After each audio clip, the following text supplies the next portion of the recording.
तो ऐसे रोते हुए मिले।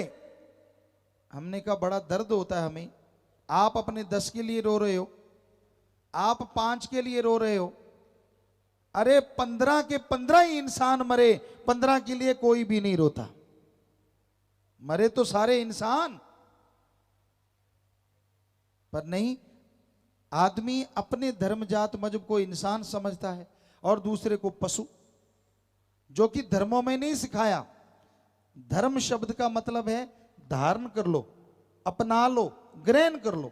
आदमी को आदमी से जोड़ो और आदमी को ओम हरि अल्लाह राम से जोड़ो, भगवान से जोड़ो। धर्म तो ये सिखाते हैं, पर कोई सुनता नहीं, सुनता है तो मानता नहीं, अपनी मन मर्जी करते हैं और मन मर्जी दुखों का कारण है। तो भाई हम उस मालिक से बन के आए, सबके अंदर एक जैसा खून है, अंदर चर्बी, ऊपर लपेटा चमड़ा, हड्डियों का ढांचा। ये तो है नहीं किसी के घी दूध बहता हो और किसी के पानी रगों में बहता हो। जब बीमार पड़ता है कोई धर्म जात नहीं देखते, जिसका खून जिसको मैच करता है लगा देते हैं और आदमी की जान बच जाती। क्या पशु का खून लगता है आदमी के? अभी तक तो नहीं लगा। कलयुग का कुछ भरोसा नहीं लगने लग जाए तो सीधी सी बात, हम सब एक हैं और हमारा मालिक एक है। यही सच्चाई है, चाहे कोई माने चाहे कोई ना माने, पर धर्मों की सच्चाई आपको बता रहे हैं। धर्मों में कोई ऊंच नीच नहीं, कोई छोटा बड़ा नहीं। तो भाई सत्संग एक रूहानी काल जरूर है, बारे बतावे जठे रूर है, बारे बतावे प्रभु सु मिलने रो ई में असली पाठ पढ़ावे, आओ संगत में हिवड़ो थारो खुशी से भरसी रे। तो अगले अंतरे में ये आया कि सत्संग में जो ज्ञान दिया जाता है इंसान की पूरी जिंदगी में वो काम आता है, पूरी जिंदगी उससे खुशियां मिलती रहती हैं। आपको एक छोटी सी सच्ची कहानी सुनाते हैं। एक चोर था, बड़ा ही शातिर चोर। राजा महाराजाओं का समय था उस टाइम। तो वो चोर चोरी करता था, कभी पकड़ा नहीं गया था। बड़ा ही जबरदस्त, बड़ा चालाक, बड़ा शातिर। जब वो मरने लगा तो उसने अपने बेटे को सिखाया, क्योंकि चोरी के गुरु सिखा दिए थे। कहने के बेटा कभी पकड़े जाओ तो मानो ना कि मैंने चोरी की है, पर सबसे पहला गुण ये है, चोरी करो, चोरी का सामान सबसे पहले छुपा दो, खुर्द बुर्द कर दो। क्योंकि चोरी उस समय में जिसके पास से सामान मिलता था यही सबूत होता था कि वही चोर है। तो कहता सामान नहीं मिलना चाहिए, और दूसरा मानो ना कभी भी कि मैंने चोरी की है। और एक बहुत जरूरी बात, बेटा कहने लगा इससे भी जरूरी? कहता हाँ सबसे जरूरी। क्या? संतों की सत्संग में कभी ना जाना। तो चोर कहने लगा ठीक है। अब चोर मर गया, चोर का बेटा भी चोर, वो चोरी करनी शुरू कर दी, वो भी शातिर। लेकिन एक दिन बादशाह के राजमहल से चोरी कर रहा था, सैनिकों ने देख लिया और पीछे पड़ गए। आगे आगे चोर, पीछे सेना, दौड़ता गया दौड़ता गया, झांसा दिया। एक जगह इकट्ठ था, उसने देखा एक भोली सी माता, उसके नैन नक्श को दिमाग में बिठा लिया, उसके थैले में हीरे जवाहरात डाल दिए, सामान खुर्द बुर्द कर दिया और अंदर चला गया। ये अंदर क्या जा रहे हैं लोग, क्यों जा रहे हैं? देखा तो आगे संत बैठे हैं, सत्संग कर रहे हैं। तो कानों में उंगलियां दे ली कि बापू ने कहा था सत्संग नहीं सुनना। अब आदमी की आदत है, आदमी को कह दो इधर मत देखो, कुछ देर तो नहीं देखेगा, बाद में देखेगा जरूर उधर है क्या जो मुझे रोका है। आदत है। तो चोर के भी दिल में है यार ऐसा संत क्या कहते हैं जो बापू ने रोका कि इसकी बात नहीं सुननी। उसने कानों में से उंगलियां निकाली, संतों के वचन आए, देवी देवताओं की परछाई नहीं होती, उसने कानों में फिर उंगलियां दे ली, कानों में उंगलियां दे ली और चुपचाप बैठ गया। बाहर निकला जब, सेना ने पकड़ लिया, क्योंकि सैनिकों ने देखा था कि ऐसा हुलिया है, ऐसा आदमी है। पकड़ के ले गए राजा के पास। राजा ने पूछा, क्या भाई इसके पास सामान मिला? कहते, ना जी बादशाह, इसके पास सामान तो नहीं है। कहने लगा फिर?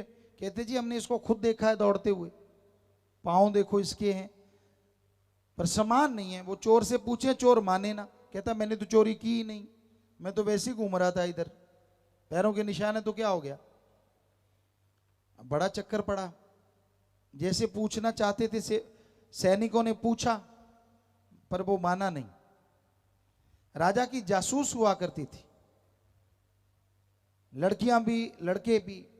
एक बहुत तेज थी, कहने की बादशाह मुझे पता है चोर कैसे मानेगा, मैं मना लूंगी सच। बादशाह कहने लगा कैसे?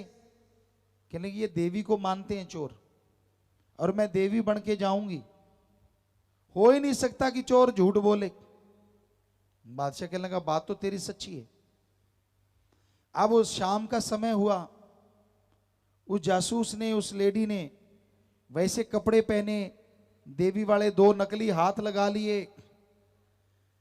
पूरा सज धज के चल पड़ी। जेल खाने में 2-3 दरवाजे थे, अब लोहे की सलाखें थी। चोर देख रहा है कौन आ रहा है, कोई औरत, मसाले थोड़ी थोड़ी जग रही थी। कहने लगा ये तो भाई कोई अलग औरत है। जैसे ही गेट के पास आई तो पहरेदार धड़ाम से गिर गए, क्योंकि पहले से सेटिंग की थी, और गिरते गिरते दरवाजा भी खोल दिया, खूंटा तो पहले ही खोल रखा था। चोर ने कहा तेरी ये तो माता है। देखो पहरेदार बेहोश हो गए और गेट अपने आप खुल गए। अब दूसरे गेट पे पहुंची, वहां भी वैसा ही हुआ, पहरेदार गिर गए, गेट अपने आप खुल गए। तीसरा गेट भी ऐसे ही खुला और वो माता बनी जासूस पहुंच गई चोर के पास। चोर ने पांव पकड़ लिए, रोने लगा, ओ मां मैं इतना पापी, आपने इतना ही कृपा की, इतनी दया की, आप मेरे पास आ गई। मां कहने लगी और बेटा तेरा दुख मेरे से देखा नहीं गया, तेरा दुख दूर करने आई हूं। चोर तो रो रो के बुरा हाल, क्योंकि वो देवी का भगत था। तो कहने लगी बेटा ये बता सच सच, तेरे पाप काट दूंगी, तूने चोरी की या नहीं की? अब चोर ने कहा इससे बढ़िया मौका क्या हो सकता है, सारे पाप धुल जाएंगे, बता दे। अब चोर जैसे बताने लगा, मशालें जगी हुई थी, तो उस औरत की परछाई दीवार पे पड़ रही थी लंबी। ओ संतों की बात याद आ गई, देवी देवताओं के परछाई नहीं होती। तो अब चोर भी पाखंडी था पूरा, और ज्यादा रोने लगा, कूकने लगा जोर जोर से, हे मां बचा ले, मुझे बचा ले, मैं तेरे आगे झूठ कैसे बोलूंगा, मैंने चोरी जब की नहीं, मुझे तो धक्के से पकड़ लाए। बदल गया मिनटों में।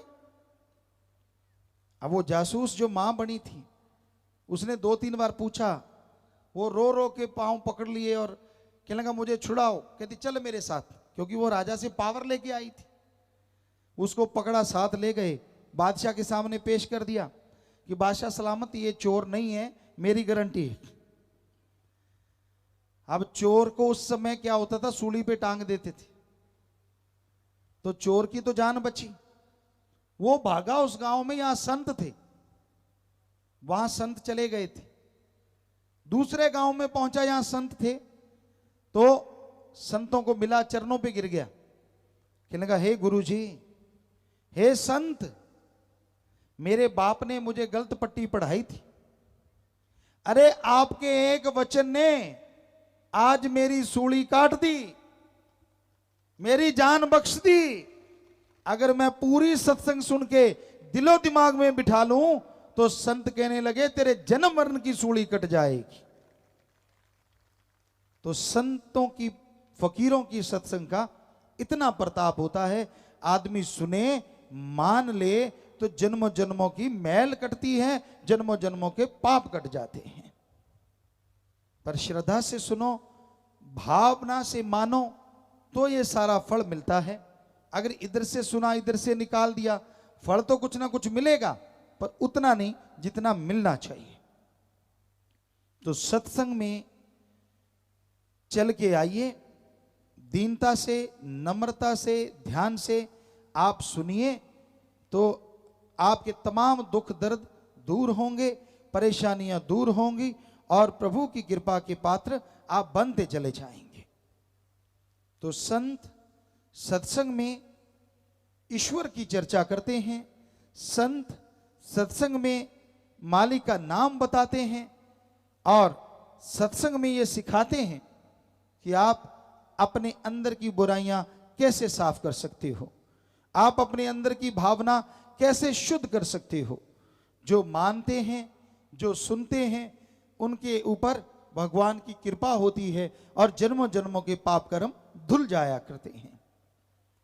तो भाई, मन माया ने जाल रूपे बुरी तरह से कस्यो, भाई बुरी तरीके कस्यो, विषय विकारा रह चोगे में रूप अक्षीड़ो फस्यो, विचारो रूप अक्षीड़ो फस्यो, निकल सके है जीव जो सत्संग कर सीरे। मन बड़ी जालिम ताकत है। आप बैठे कहीं और हो, दिखते कुछ और हो, और अंदर मीटिंग कुछ और ही चल रही है। मन की गंदी सोच आदमी को नरकों में ले जाती है, ये भले काम नहीं करने देता। पहले आपको ये बता दें, मन है क्या। आदमी के दिमाग को गंदे, बुरे, नेगेटिव विचार जो देता है, वो है मन की आवाज। आदमी के दिमाग को अच्छे, भले, नेक विचार जो देता है, वो है आत्मा की आवाज, अंदर की आवाज। तो मन बुराई का प्रतीक है, बुराई की जड़ है।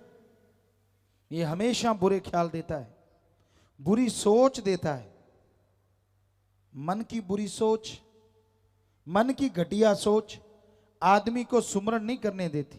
कौन सी सोच देता है? काम वासना, विषय विकार। आदमी औरत की तरफ, औरत पुरुष की तरफ आकर्षित होते हैं। लड़ाई झगड़े, कत्लो गारत इससे बढ़ती चली जाती है। आदमी गंदगी का कीड़ा बन जाता है।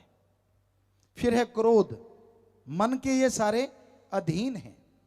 क्रोध, जब गुस्सा आ जाए आदमी चंडाल बन जाता है, चंडाल। सामने माँ, बाप, बेटा, बेटी, कोई भी आए सबको गाली गलौज करेगा, सबको बुरा बोलेगा, क्योंकि तब चंडाल का रूप हो जाता है, बेरहम। तो जितना टाइम क्रोध में जला वो श्वास खत्म, बाद में उसके लिए रोएगा मैंने ऐसा क्यों किया, वो श्वास खत्म, बर्बादी हो गई। फिर है लोभ, लोभ लालच। लोभ है सर्व पाप का बाप। लोभ लालच जब आ जाता है तो आदमी पाप करता चला। ना भाई भाई को मार देता है, बाप बेटे में झगड़े शुरू हो जाते हैं, सिर्फ लोभ लालच की वजह से। मोह ममता, आज के युग में मोह ममता बहुत छाया हुआ है। अपनों तक सीमित हैं लोग, अपने अलावा कोई दूसरा या दूसरे की सेवा करता है तो मालिक का प्यारा, वरना अपनों तक, अपने लिए बना लिया, बच्चों के लिए, पर आगे से आगे, आगे से आगे बनाना गलत नहीं है, पर किसी का हक मार के बनाना, किसी का मुंह का निवाड़ा छीन के बच्चों को खिलाना, वो धीमा जहर होता है, हरी रस अमृत नहीं बनता। और फिर है अहंकार, किसी को ऊंचे धर्म का, किसी को ऊंची जात का, किसी को किसी गुण का, किसी को राज पहुंच का, किसी को अपनी औलाद का, किसी को धन दौलत का। और अहंकार को मार पड़ती आई। रावण से बड़ी मिसाल कोई नहीं है। रावण बहुत बड़ा इंसान था सीता जी के उठाने से पहले। हालांकि वो राक्षस था, बहुत बुरे कर्म भी करता था, लेकिन उसके अच्छे कामों की तरफ अगर ध्यान दें तो वो सूरज की रोशनी से खाना बना लेता था, चंद्रमा की रोशनी से खाना बना लेता था, जब चाहता था जहां चाहता था बरसात करवा देता था, एटम परमाणु बम कंधे पे टांग के रखता था। चारों वेदों को उसने तुकबंदी की थी, चारों वेदों का टीकाकार पंडित कहलाता था, सफल राजनीतिज्ञ था, लेकिन अहंकार किया, सफल क्लॉन गया था। जो पढ़े लिखे सज्जन बैठे उनको बताएं, रावण के 3 या 5 ही बेटे थे, बाकी सब क्लॉन से बनाए थे। 1 लाख सफल क्लॉन गया था, क्योंकि उसके बेटों के आगे बेटे थे, तो सफल क्लॉन गया था। पर उसने सीता जी को उठाया तो 1 लख पूत 1.25 लख नाती, तेरा वनगर दिया न बाती। तो अहंकार आप किस बात का करते हैं? उसके पास तो सोने का महल था, गोल्ड का, उसके नौकर भी सोने के महलों में रहते थे, सोने चांदी के बर्तन थे। सोचिए कितना धनवान होगा वो। उसका जहाज जो उड़ता था गोल्ड और हीरे मोतियों का बना था। तो कहने का मतलब आपके पास उससे ज्यादा क्या है जो आप अहंकार कर रहे हो?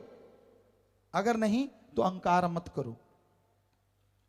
चाखा चाहे प्रेम रस, राखा चाहे मान, एक म्यान में 2 खड़ग, देखा सुना न कान।